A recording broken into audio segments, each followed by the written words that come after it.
musician, teacher, cultural director. That's Jimena Violante. And as of a few years ago, they have been living as their true, authentic self. I can't go back to not being queer or back to not being trans because I always was. Jimena says their transition wouldn't have been possible without Medicaid, a program that under the House budget bill that passed in May would reduce federal Medicaid spending by $793 billion over the next decade. Could it directly affect you? There's certain things that could directly affect me, yeah.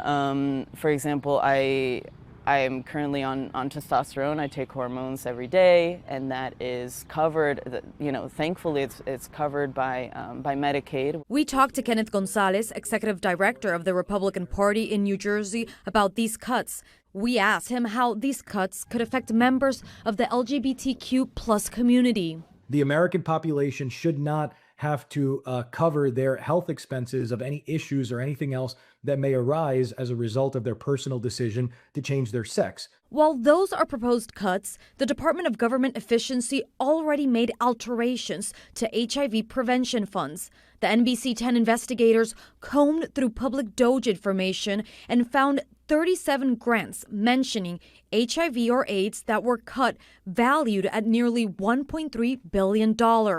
I didn't expect to have the amount of cuts they are talking about this quickly in the administration. Mary Evelyn Torres is the executive director of Action Wellness, which was founded in 1986 in response to the AIDS epidemic. I think these debates get caught up in numbers. So we're going to cut these many, but these are people, and these people have stories. People like Jose De Marco, who has been living with HIV since 1991. Thanks to the HIV treatments that he has had access to, Jose has lived a long life with a disease that used to be a death sentence. It's extremely depressing, and I'm extremely worried that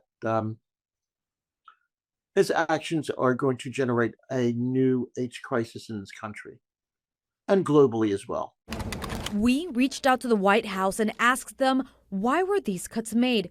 They responded saying the Trump administration is committed to realigning federal spending to match the priorities of the American people. Critical HIV/AIDS work will continue at HHS under the newly formed Administration for a Healthy America.